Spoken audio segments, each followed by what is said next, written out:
Praise silence for our bridegroom, Fraser.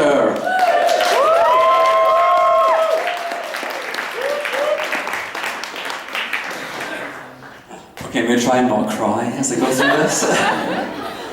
Okay, I'm pretty sure you all know that there's really two things that I love in life.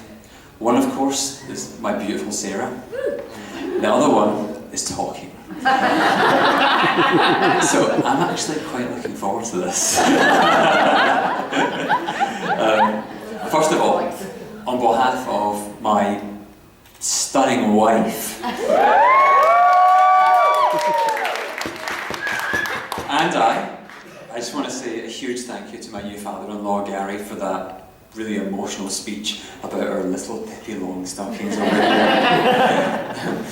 Thankfully, there wasn't really anything in that I needed to know before signing the register today, so I'm quite relieved about that. No, but seriously, Sarah is such an amazing wife, and I'm so unbelievably lucky to be stood here next to her today, I have to say. I still recall the first time that I actually met Sarah and she met me. I'll be honest, it wasn't in a bar. We didn't meet at a work event. We didn't lock eyes across a restaurant and then smile back at each other. No, we actually met on the screens of our mobile phones while scrolling through a list of potential partners on the dating app Match.com. Loving Crosses, that was how she was known on there. I was Scot 81. On account of me being Scottish, I'm born in 1981. See how mind works then? Quite simple. And I remember scrolling down through a list of my potential matches, which had been generated based on the highly critiqued list of characteristics and personality criteria, which had been designed really to reflect my really specific taste in women. Things such as hair type, redhead, blonde, brunette, grey, height, average, tall, short, dwarf. But I'll be honest, my incessant scrolling, and it really was incessant, trust me, was brought to an abrupt halt though, when my eyes caught sight of a stunningly pretty redhead with amazing brown eyes, beautiful lips, and an incredible smile, going by the name of Loving Crosses. Of course, my first reaction was to click into her profile, check out the rest of the pictures, just to confirm if she was really a hottie. Like the pictures and send her a message. Then I thought to myself, actually, this one's got some potential. I might play this a little bit cool here, actually. So, knowing fine well the dating app would tell her that I viewed her profile, I actually decided not to like her profile, not to like her pictures, and not to send her a message, just to see if she'd like my page in return. Of course, this actually backfired. At the time, and still to this day, she thinks that I didn't actually like her at first glance. Thankfully though, when Sarah sees something that she really likes, she goes for it. And as Ross pointed out, she did make the first move and she did message me back. But to be fair, I mean, how could you blame her? Scot 81 was apparently of a muscular and athletic build. Stood at a respectable 5'8" tall according to his profile. Clearly a true representation of the man that stood here before you. Of course I messaged back and well, the rest is history, to be honest. An unbelievably joyous and happy history that I couldn't have imagined in my wildest dreams. Okay. Sarah is so lucky to have such really an awesome family around her, and I just want to say thank you to all of you Ben boys, because really since ever I met you back in 2013, you've really gone out of your way to make me feel part of the Benbow family, and I'm so grateful for that, so thank you. But I must add, you did that despite the fact that I'm pretty sure when you first met me, you had absolutely no idea what I was saying.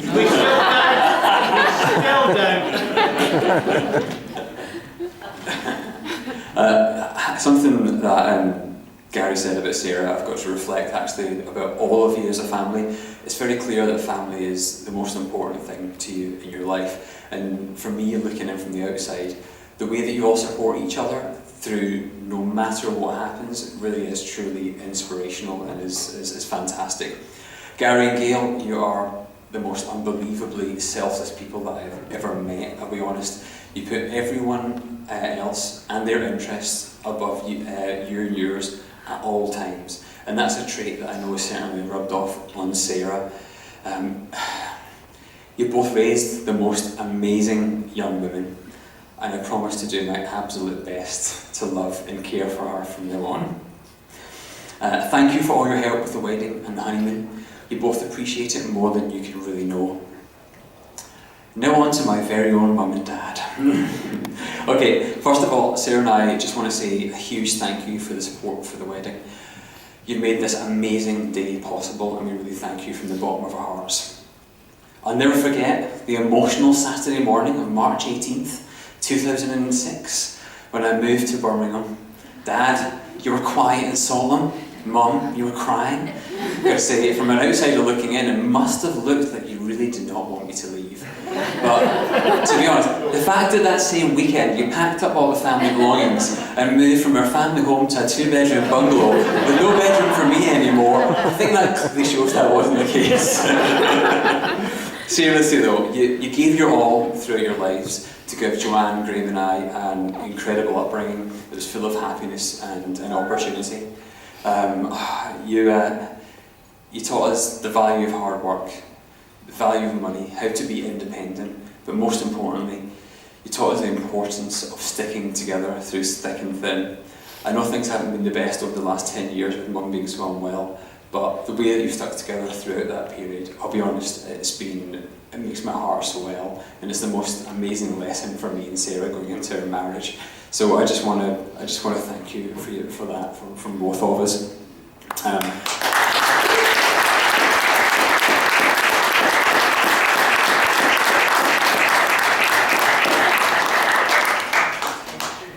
We know that things aren't always going to be a bed of roses, but we know if we stick together that we can do anything and get through anything life throws at us. Okay, now the hard bit. Okay, so now on to my Sarah. I'm going to really try and get through this without crying now. Okay, I don't know if you know, but Sarah is actually a very, very old name, in fact. It's actually comes from the Old Testament, and it's Arabic, Hebrew and Persian in origin, and it simply translates into princess. And I've got to say that today I'm so happy to have made this princess my queen.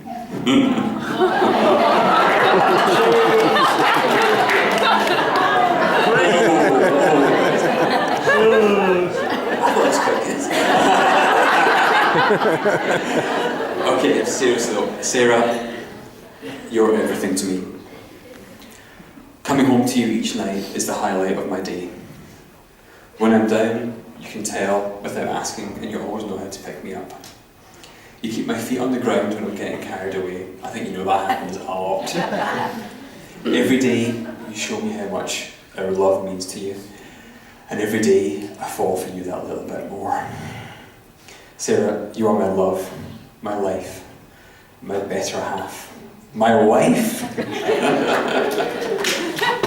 You look absolutely stunning today, and I cannot wait to spend the rest of my life with you.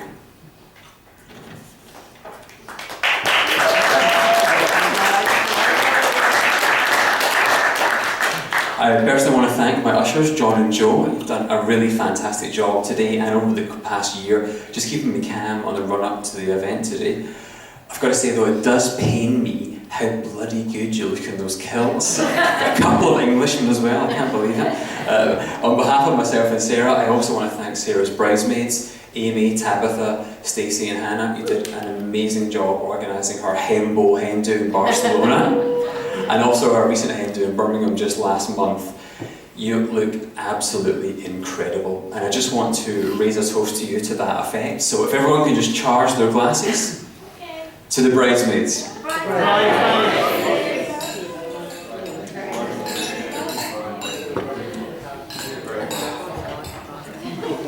We also want to thank Bob, who's been a fantastic MC for the day. And of course, we cannot forget the girl who may have seen walking around, but really she's made this year run like clockwork for us, and that's Katie Balmer from the Balmoral, our wedding planner. A better wedding planner there is none. And of course, Sarah and I want to say an immense thank you to all of you guys for sharing this special day with us. We know that it's been a long journey to be here today, and we really do not take your attendance for granted. And we're so lucky to have such an amazing group of friends and family around us, and we're so grateful for that, so thank you. Of course, there are a number of our friends who actually can't be here today, and so I just want us all to bear a little thought for them. And again, if you just raise your glasses to absent friends. Absent friends. God. And finally, to the moment that I've been dreading. The passing of the baton to my best men, who I'm pretty sure are about to drag what I think has been a pretty classy affair so far, right down into the gutter with sordid tales of my past. Graham, Stephen, you've been amazing best men, and you've done so much to make this last 12 months really special and one to remember, and I thank you. I'll be honest, if I didn't know that you love drinking more than I do, which is a lot, I would have said you've gone to amazing lengths to make every single drinks event that we've ran on the run up to this wedding, including 2 stags, an engagement party, and also 2 mini stags, one in the Lake District and one in Glasgow as well, so thank you very much for that. The stag weekend in Madrid was memorable, mainly for reasons that cannot be shared before the watershed. Put it this way, I really hope, well I was really hoping this, I really hope you're not about to wheel in a projector and a screen, because I think we all know there's a few pictures from that weekend that do not need to see the light of day. But I think everyone who went on that weekend will agree that you get, I say, everyone who went and everyone who can remember that weekend will say that you guys did an absolutely fantastic job. So thank you. You've both been an amazing source of mainly drinks, laughter, a lot of abuse, to be honest, over the last 12 months, but would not have had it any other way, so I thank you for that as well. And so, ladies and gentlemen, I'm just going to end there and pass over to my best men, and then go and cower in the corner.